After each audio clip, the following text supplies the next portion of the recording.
What does Toys in the Dark hide off camera and behind the scenes? Toys in the Dark is a Five Nights at Freddy's fan game, visually inspired by the joy of creation, which makes a striking first impression. You play as Oliver, a young programmer who has been trapped in a virtual world that he created. Rather than watching animatronics through security cameras, you must sneak through an abandoned warehouse and take pictures of strange floating toy boxes. All the while, you're stalked by Foxy, Freddy, Bonnie, and even Chica. After enough evasion and photographing, you'll reach the ending. So in this video, we'll explore the game's various levels, including some currently unused test maps, as well as analyze all the game's characters and mechanics to really get to the bottom of this digital nightmare. There's lots of stuff you can't see, so please enjoy this behind-the-scenes look. Let's start with the title screen, which holds more detail than it seems at first. This is a fully 3D scene in which the camera is pointed towards a large, untextured plane, and there are 4 different particle systems being used, along with some vignetting. Beyond the backdrop is a building's exterior, and this is all set above a landscape,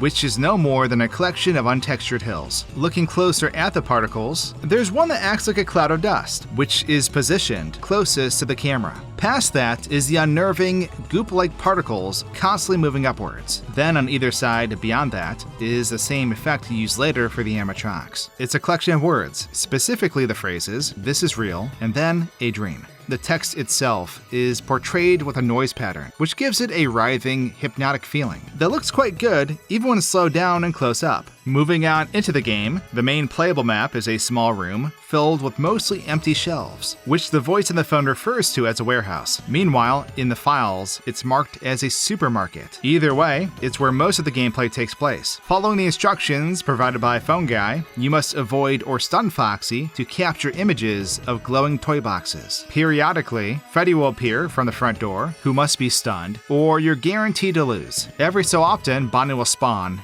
and patrol for 10 seconds, which means you must hide and wait it out. If you're curious, the 2 dark doorways on either side lead to completely empty rooms. The white double door leads out into the void. Since there's nothing hidden out in the void, let's focus on the room's contents. Pasted to the back wall are a couple of roughly sketched images depicting animatronics alongside a couple phrases. They talk about how it's your turn to suffer, and that they'll take your eyes. How inspirational!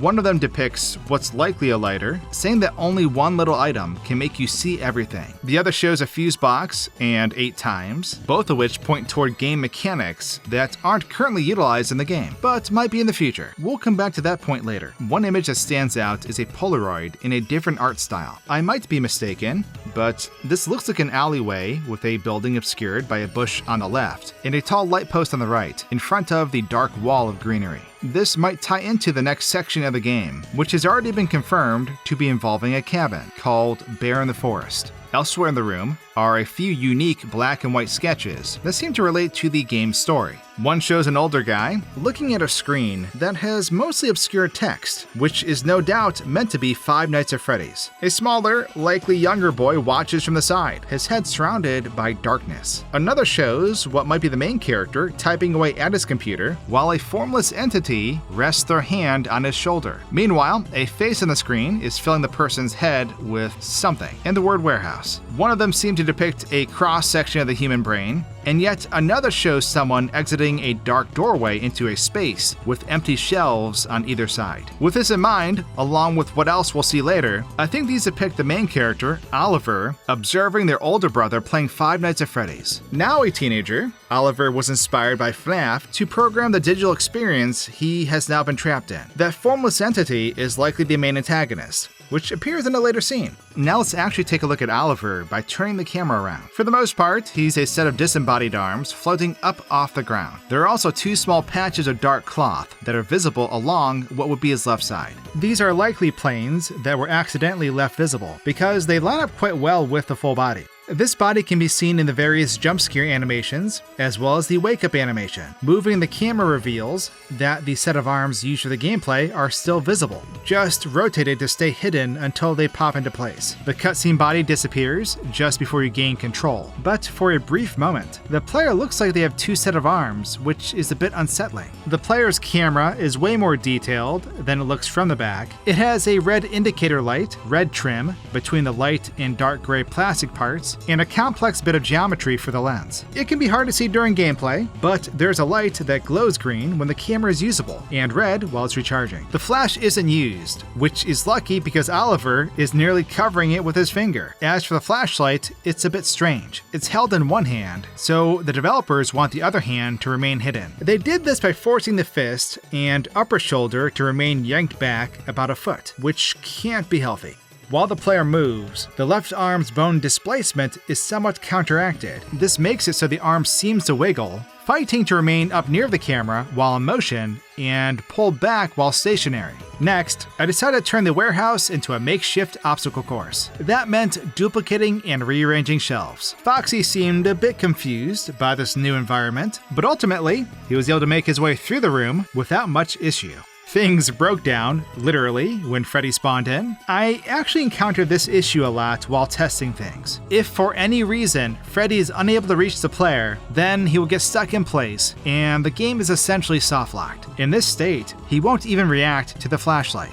Only walking into him to trigger the jump scare will move things along. Taking things in the opposite direction, I started removing furniture, casting it down into the void. The space still has plenty of clutter, but it's far more walkable. Foxy spotted me pretty quick and was able to give chase throughout the room, pathfinding through gaps that were previously blocked by shelves. Freddy also played along, chasing me until I stepped into the wrong spot, which broke him and his programming.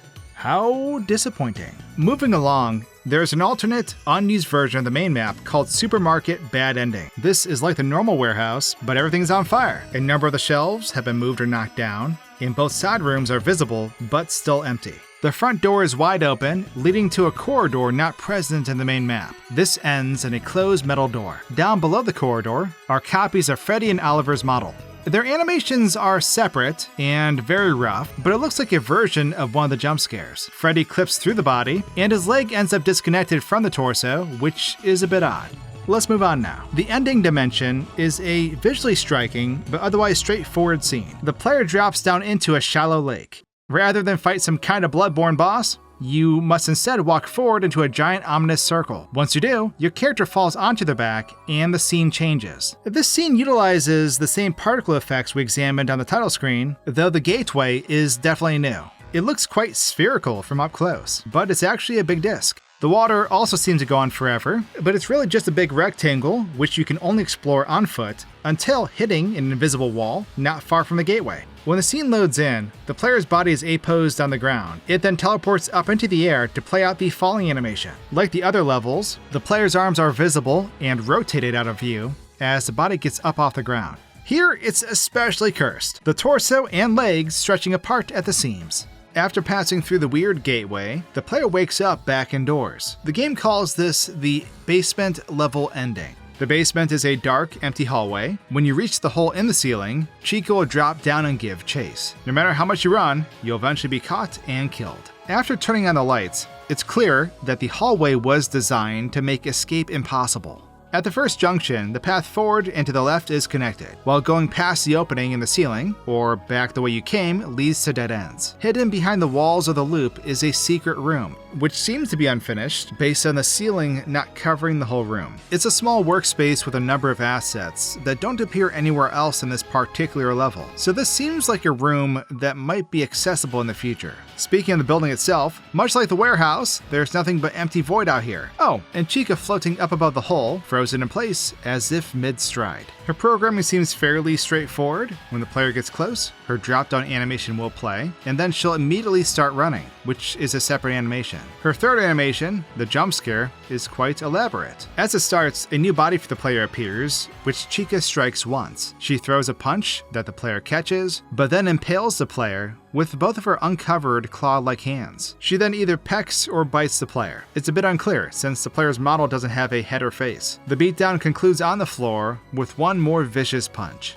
During all of this, the player's body is only animated enough to sell the effect on screen. The torso bends unnaturally at the spine, then the legs fold at the knees, and arms stick straight out. This keeps them from appearing on camera, but it makes the attack look that much more brutal. I can't imagine getting hit so hard my bones turn to rubber. While analyzing this jump scare in slow motion, I noticed something odd appear before the next level loaded. The player's headless torso was reset to its A pose. now giant, towering over the hallway. I don't think that's meant to happen. All that said, Chica has a fourth unused animation. It's some kind of prototype jump scare, and it looks as if she's grabbing and holding someone up to her face. Her head and jaw move like she's threatening to chomp the victim, which would make sense. Chica is a very hungry chicken after all. Lastly, we'll focus back on the player. Their wake-up animation is longer and more detailed than the one used for the warehouse. The set of playable arms are also still visible, but they are scaled to match the rest of the body. So at least this four-armed monstrosity is properly balanced. Up next, there is an unused map called Demo Level, which isn't really playable. You can move around, but the interface is pure black, and the first-person camera is constantly shaking. Still, we can move and explore using the camera. You spawn into the small room in front of a chair with wrist restraints. I'm getting Joy of Creation flashbacks. There's a small fuse on the shelf to the left, and a bunch of the sketches depicting the fuse box pasted around the door. On the other side is a dark hallway, illuminated by light filtering in through the windows. Outside each window is a blue spotlight, and above are floating glass panes. The wall on the right, just before the supply closet door, has two images, one being the same back alley we saw earlier. The other is a screenshot of an untextured model taken in the default editing viewport in Blender. As for the supply closet, its main feature is a fuse box on the back wall. There's also an image to the right of someone's adorable white dog. In the hallway, the only other major feature is Freddy standing still in an A pose. He seems to be smaller than usual, which is easy to see if we swap him into one of his animations. Speaking of, Freddy has 5 distinct animations. His spawning animation is called Entrance, which is where he bursts through the double doors. For his part, he simply steps forward and roars while brandishing his claws. The jump scare animation has him grab the player and drag them to the ground. He bites and claws at them before pummeling them into the afterlife. All the while, he sort of floats above the ground, which goes unseen by the normal camera. If you ignore the robotics and top hat, this seems surprisingly accurate to an actual bear attack. That's especially true when the player's body is visible. As they fall, the player's legs bend like rubber, and he is hit so hard, non-specific liquid sprays out from his invisible face. He has an animation where he leans forward and looks side to side. This is called charging, likely because he's building up the energy to run at top speed. He's channeling his inner fast Fredbear. It's a pretty average looking run cycle, but it normally plays so fast it almost blurs. So then I made him run 5 times faster. I was almost worried it'd crash the game. Lastly, his despawning animation has him recoil, rise into the air, then quickly move side to side, then down below the floor. At full speed, this makes it look as if he glitches out of existence, which makes sense given this whole thing is meant to be a nightmarish digital world. Out of bounds, surrounded by a couple untextured boxes, is a scaled up instance of the player's body. It's just continually performing an animation, which seems a bit odd at first. Moving it over and scaling it down, this looks like it could be an early version of the animation for when the player escapes the chair's restraints and stands up. Jumping a bit deeper into the game files, there is a map simply called Mechanic Test, which is a dev room meant to test out various mechanics used across the game. Above one set of beige doorways are the words Open Door System, though there aren't any doors in place. Near the other set of doorways is text mentioning the fuse system. There are also plenty of fuses and fuse boxes present, but the functionality doesn't seem implemented just yet. On the other side of the space is a wall with more fuse boxes and a set of blue curtains. Perhaps fuses will be needed to get motorized curtains to close. That could fit with what was present in the demo level map. Also present, but not interactable, is what looks like a taser. It's floating near the flashlight, which is actually called an injector in the files, so the taser might be another planned tool. This space seems mainly used to test out Foxy and to a lesser extent Bonnie, which are more than capable of spawning and catching the player. The phone call will play out just like in the main map, and you can interact to stop it early. There was an extra ghostly toy box that remained visible even while Foxy wasn't active. It was capable of being collected by the camera all the same. Now, let's turn our attention to the animatronics. Foxy has 7 animations, the most of any character in this game. His idle animation does a good job of showing off his various points of articulation. While looking side to side, his jaw will open and close, while his ear will occasionally wiggle. Across most of his animations, Foxy will constantly flex and stretch his claws. His spawn animation has him appear and leap forward so fast he slides at the end. He has joints in both his knees and ankles, but nothing in his feet. This means he can't move his toes. This doesn't change much while walking, as his feet always land flat with each step.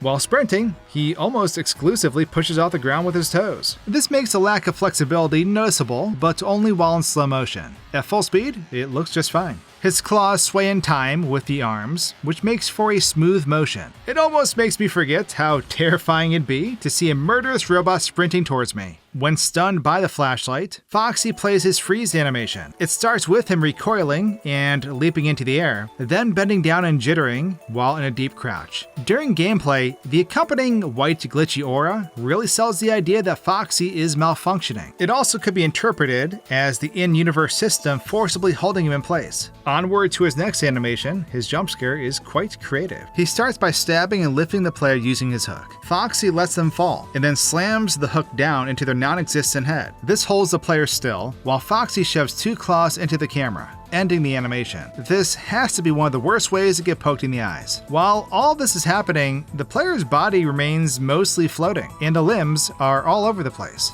The model's bones remain rigid, while the skin and clothing in between are stretched like rubber. From here, it almost looks comical. For the animation that plays when Foxy disappears, he jumps and recoils like the start of the freeze, but then shakes a bit more before getting moved to the side, forward, and then down very quickly. This makes it seem like he glitches out, while in actuality, he's just being held in place, floating down below the floor. As for Bonnie, he resists being manipulated like the other animatronics. When trying to view his animations, the game instead transposes over Foxy's animations, which turns Bonnie into a giant cloud of disconnected parts. Still, I did my best to record his movements, despite the fact that Bonnie will despawn after just 10 seconds. For this, he'll recoil, then drop straight down below the floor. While walking, Bonnie moves like Foxy, except he has 2 claws to flex, and 2 long ears that wiggle and sway with the motion. His sprint animation seems to be reused from Foxy.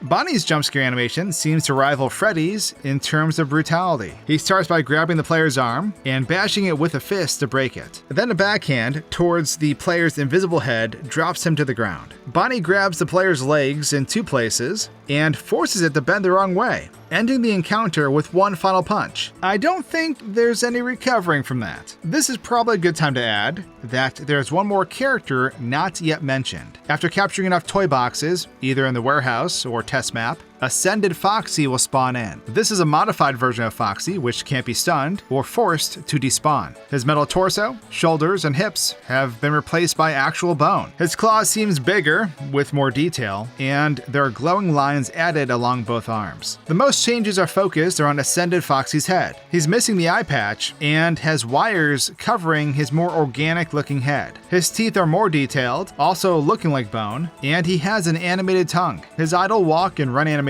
are similar to Foxy, but the jump scare is a bit different. It starts with a hook and claw poke, but then Ascended Foxy leaps onto the player, knocking them down. Just before the animation ends, it seems like he's biting the player, which would fit with the character's more animalistic appearance. Ascended Foxy does have a despawn animation, which normally only happens if you stay alive long enough to beat the warehouse level. Rather than glitching out, his feet suddenly fall through the floor, as if swallowed up by a portal. As he's pulled underground, his body folds in on itself.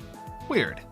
So, now let's use this test space to mess with the animatronics. First, I tucked myself into one of the rooms and blocked the doorway. When Foxy noticed, he ran over, sprinting even when unable to move any further. After making the character invisible, Foxy still remained aggressive, so it seems the only way to stop him from chasing is death, capturing a toy box, or stunning with a flashlight. During this, I tried duplicating the angry robot. The game resisted, but it did work. The subsequent copies stayed in their passive roaming state. The copies also tried to move to Foxy's position, which caused one of them to be tossed far into the air. That's not supposed to happen. When I duplicated Foxy while he was still roaming, each copy had no problem wandering around on their own. After becoming visible, each animatronic started chasing as it spotted me, so it seems the game does allow each one to operate independently. Getting chased down by a pack of Foxies? I feel like I've had nightmares just like this. However, capturing a toy box only got rid of a single Foxy, which is a bit anticlimactic. Bonnie, on the other hand, functions differently.